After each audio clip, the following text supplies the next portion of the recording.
Did you just throw your phone? No, I did not throw the phone.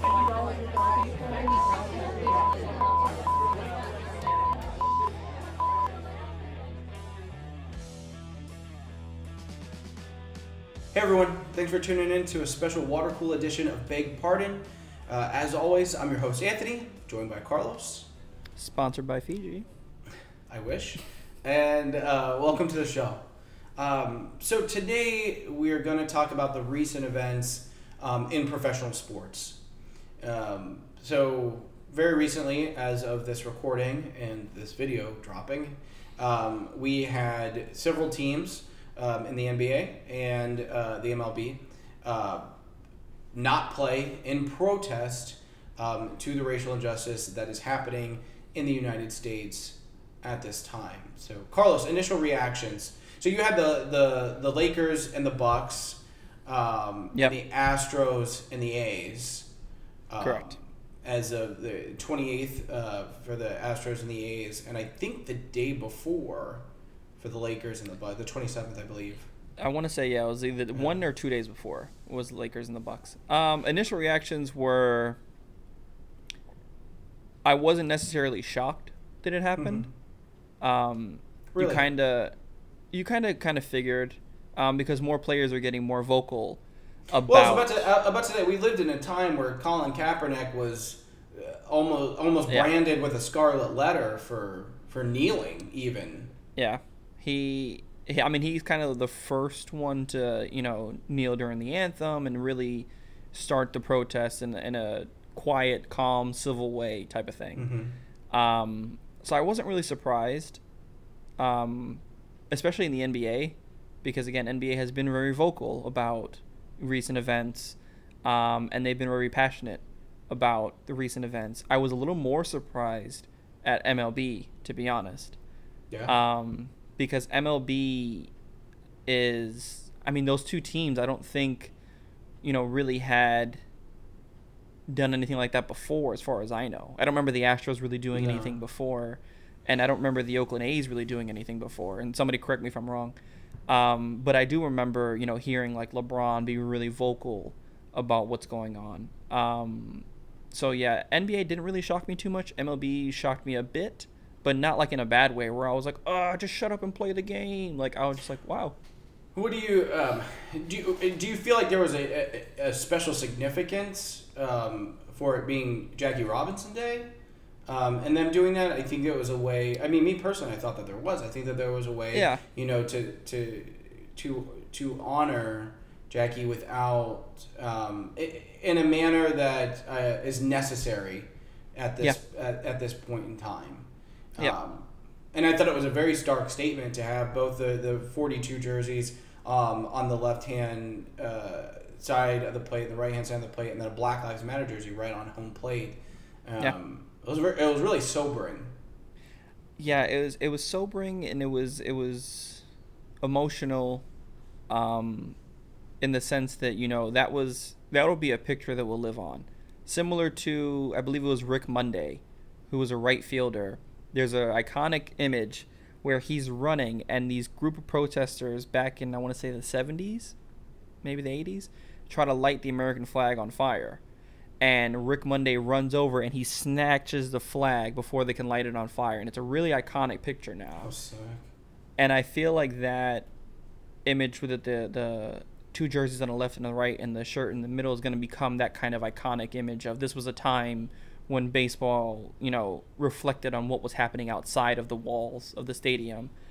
I also think that, now is probably the best time and the most, relevant time to protest, if you're going to protest at all, with everything going on right now. And, it's something that the fans really can't get too mad about, because it's not like they did it when you paid your $100 and whatever dollars for a ticket.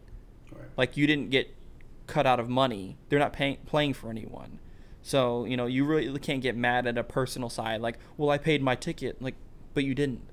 So, I think that was... I didn't even think about that, but yeah. I think it was a nice tribute, especially like you said on Jackie Robinson Day. Did it do anything? Do you I think think that it did. do you think that it honestly does anything with the NBA and the MLB? Do you think that it's really going to push change? I think so. I think it's good for two reasons, three reasons. Mm-hmm. One, I think it's good because we're talking about it right now, and Right. everyone's talking about it. And the more you talk about something, the more you're open to multiple opinions, multiple conversations, multiple angles. The more you can learn if, again, you're open to it. I think it's also good because it gives people, a lot of people look at these players as role models. A lot of kids, a lot of people our age too, which, I mean, okay, I guess. But a lot of kids especially look at the players as role models. And, when you can see your role model have the strength to do something like that, I think it gives you a little bit more of that push that, if he can do it, then there's no excuse for me not to do it. Like I gotta push on. And I also think that it gives the players a sense of what do you stand for, because you play for an organization that pays you to play, of course, but where are your morals lie, where you can say, I don't care if you pay me or not, this is what I stick to. And I think that is the measure of a person far more than your job or anything like that. When you can stand toe to toe and say, this is what I'm here for, this is what I believe in, and I won't compromise that for the sake of $1 or for the sake of this, I think that speaks volumes. So I think it was also an internal thing for players to do that, to say, I'm not compromising on what I believe. So I think that was also good. Yeah. And clearly this is a response to the civil unrest that has been happening in this country, really especially throughout the summer here, and now Jacob Blake. So now we have another black man who, as it stands now, was in some sort of altercation with the police, and then subsequently shot 7 times in the back while being held by his shirt, survived, thankfully, and is presumably now paralyzed for the rest of his life. As far as we know right now, he's paralyzed currently from the waist down, but presumably for the rest of his life.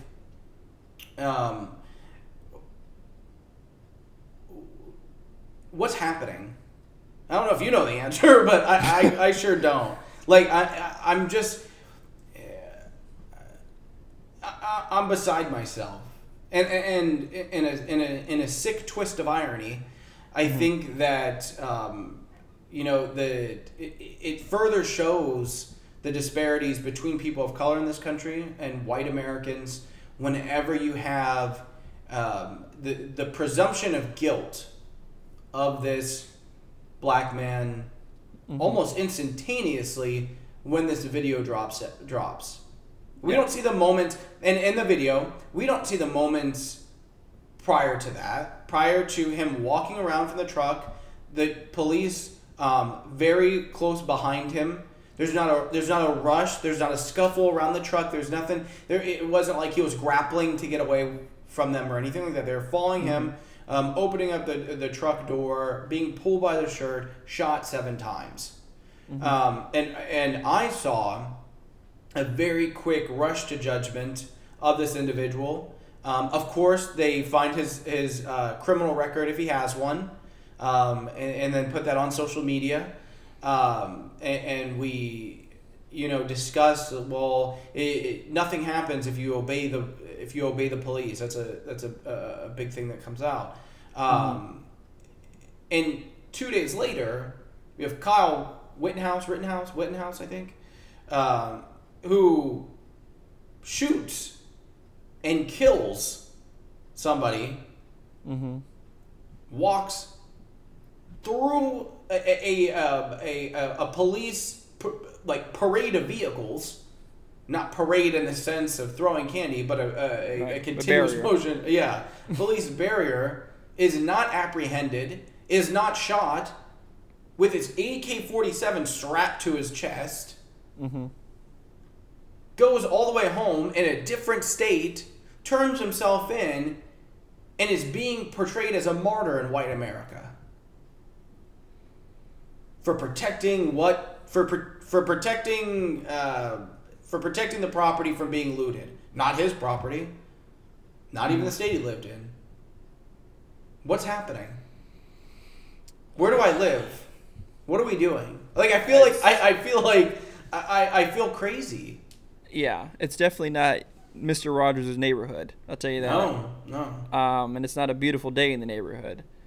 I think that it's like you said, you feel crazy because you have people who are just dying to throw in your face like, right, but the person was a criminal. But that still doesn't give any... So his life has no value? Well, also, it doesn't give anyone... There's a process. No one is judge, jury, and executioner for a reason. Correct. But no one's seeing that. They're all seeing like, well, if he was a criminal, he deserved it. So every criminal deserves the death penalty is what you're saying. Every single criminal. So in that mind frame, if this little prick, Kyle, whatever, is a criminal, then what you're saying by logic is that he also deserves that same penalty. Well, they're not even... A lot of people don't even view him as a criminal. Well, he has a lot of people don't even view him record. as a criminal. They're just like, hey, this person did a public service by doing what the police couldn't do. Or, they could. by aiding the police and patrolling this area. Yeah. I think that, like I said, it's... At the end of the day, regardless of what side of the fence, if you're listening or watching this, wherever you fall on, you have to acknowledge that no one is judge, jury, and executioner. No one. So you can't justify any killings unless it's literally a shootout or a suicide by cop or something like that. Then that's different because it was literally a shootout. But you can't justify a killing for, I fear for my life type scenarios when anyone who watches notices, how are you afraid? I mean, Anthony and I have both been in hotels for years. We've been threatened numerous times. Hell, we've had people almost try to jump over the counter for us. I promise you it would have ended poorly for the other person because I got hands for days, but... Objects thrown at us. Objects thrown at us, spit at us. I mean, and never once did I think in my mind like, man, if I had a gun under this desk right now, I'd blow you away. Never once. Yeah. And I don't understand how people, and it's not ragging on police or anything right now. That's not what we're doing right now. But what we're saying is help us understand because it doesn't make sense. It doesn't make sense that you are advocating for them to be judge, jury, executioner in all of these scenarios and not a one-off scenario, not all of these scenarios. Because again, if that's the case, if you're saying a criminal record or if you're saying a crime is, what you get. I hear a lot of people say stupid prizes, stupid gains, stupid prizes type of thing. I hate that saying. But if that's the case and that's how you feel, then tell me how a man can shoot up a movie theater and be arrested calm as a cucumber. He was arrested fine.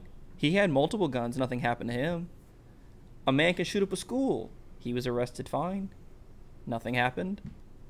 All of these mass shootings that have happened, you rarely hear that the person was shot because they were afraid. You rarely hear it. And this is with legit guns. So I don't understand how anyone can, especially with these two cases, justify that this little bastard, I'm not going to use his name, just so you know, folks. So if you're mad that I'm not using his name, again, hands for days. He can move from one state to the next, do what he did, regardless if you say self-defense or not. It wouldn't have been self-defense because he shouldn't have been there. You don't need to defend yourself when you go somewhere else that you shouldn't have been. Yeah. And regardless if that's your argument or not, help me understand how he walked past and they were just like, hey, Terry, and just kept going. Yeah, one of the good old boys. Like nothing happened. Yeah. So, again, regardless of anything else that you've heard from this, truly just help us understand how one's okay and the other's not. Because in my mind, I don't see a difference in how, if he had a criminal record and he had a criminal record, why did one deserve this and the other didn't? And why did one deserve to, after he was already paralyzed, to add insult to injury, then be handcuffed to his bed? Where's he going? Yeah, like, are you still afraid? Where's he gonna go? Yeah. So I just want somebody to help me understand, because it's getting to a point where I think we're tolerating too much and making too many excuses for crimes that are happening. The punishment of murdering a protester, protesting against a white supremacist rally, the penalty and the punishment for crossing state lines illegally with a gun and murdering somebody and not being arrested right then, the punishment for all of these things seems to be elements of admiration, elements of, well, we don't know the whole story, we need to understand. You flip that, I cannot think of a higher crime in this country than of not being white. I can't.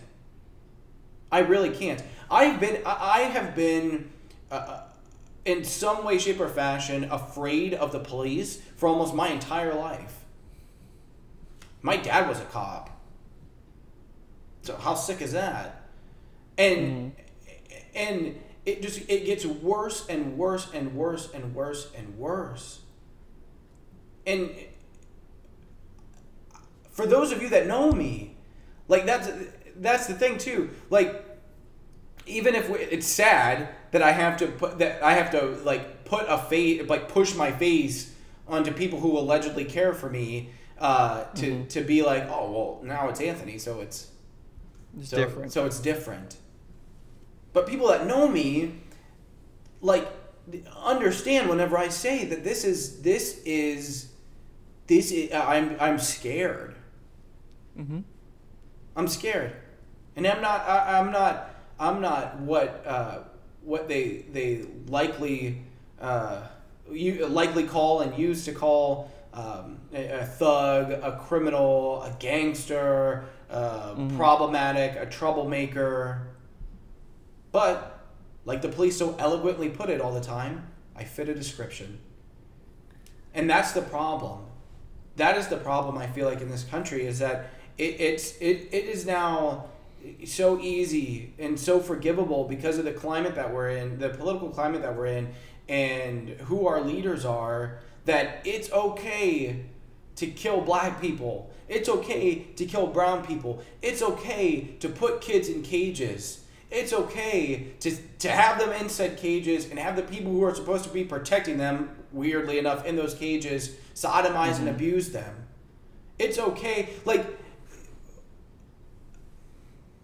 silence is complicity. You are complicit for this. There is no like middle ground. There's right and wrong, and this is wrong. Yeah, this isn't party lines. Right, I'm not even a Democrat. I'm not even a Democrat. Like, I don't share all the views of the Democratic Party. I don't share all the views of the Republican Party. But I do want to live. I do want to keep my life.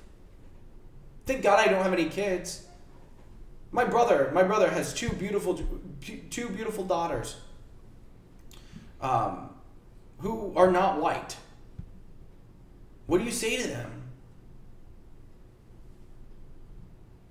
Maybe have him on the show and his girlfriend, and then they can tell all of us steps that they're going to take to teach their daughters how to be black in this country. Yeah. And how to not die at the hands of police. How to not be Breonna Taylor. And that it's, I don't know.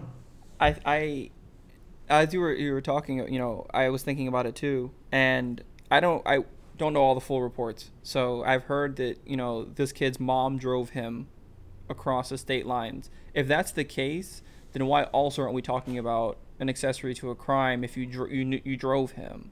Right. Regardless if you knew if he had a gun or not, you drove him. But still, she's not getting Well, how do you hide that rifle? That's what I'm saying. Like, regardless, there's still nothing there. Right. So, it's not like he was going to the dance and hit a flask in his pants. Like, so what that tells me is, okay, so if he didn't kill someone, he just shot in the air and went home, would you still went after him for bringing that gun across state lines, or was that not okay? Because I've seen people get arrested on the street for selling fruit. Yeah. And I mean, they're trying to make a living, but you're going to arrest them for selling fruit. Yeah. But he can, have his mom drive him like he's going to the Sadie's Hawking dance and everything's fine. Yeah. Like, at what point, do you realize, again, this isn't a party lines. This isn't well, I'm Republican, so I have to think about these terms. I have to look at all the evidence and look at all the facts, or I'm a Democrat, so I have to immediately, jump there and protect XYZ. I'm not saying that. What I am saying is, like I've said in numerous times before, just remember, all life is precious. That cop's life is precious. The person he shot's life is precious. The family who now lost someone's life is precious. Or the family who has to take care of someone who's now paralyzed and their whole world is turned upside down. Their life is precious. All of that matters in the discussion. And when you immediately jump to vilify somebody because you want to justify something that was wrong, I don't know how it makes sense to you. Because like you said, how do you teach kids who don't have any idea about this or shouldn't have any idea about this? Mm-hmm. How do you teach them these things? And again, your dad's a cop. I came from a family of cops. So it's not like, we have this predetermined thing to be like, we don't like the police. Right. That's not even close to being true. What we don't like is injustices that keep happening and people play it like it was a one-off because they were a criminal. Because most of the time they weren't a criminal. So I don't like hearing that line of, well, if they wouldn't have done X, this wouldn't have happened. Because that's also BS. So, at what point do you stop and think, these are kids, these are husbands, these are wives. They could have been your friends, possibly.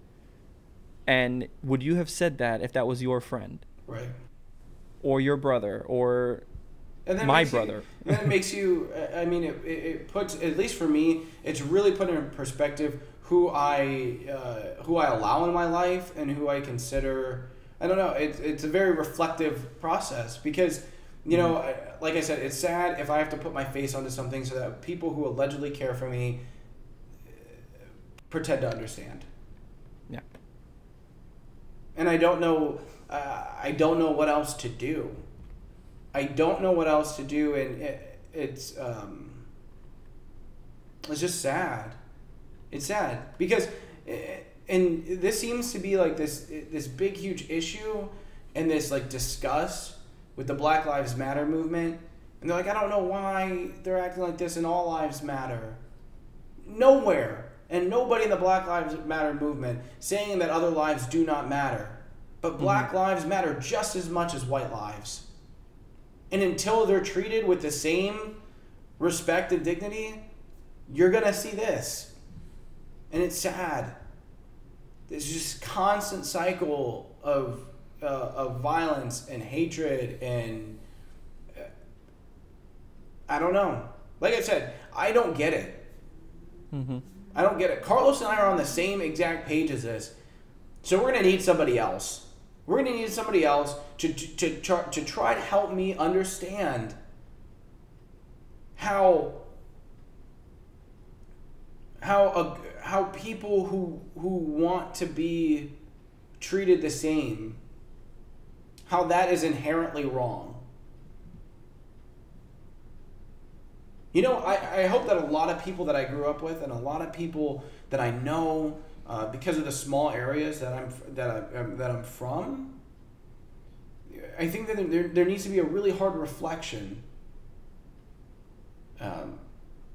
into the self and say, you know what, I'd almost have more respect for people if they're like, I don't understand people that aren't white. I just don't like other people that aren't white in my life. I don't like black people. They scare me. If you're racist, just be racist. Just be honest. At least I know. It's I don't know. It's a sad water cooler. Sad water cooler episode.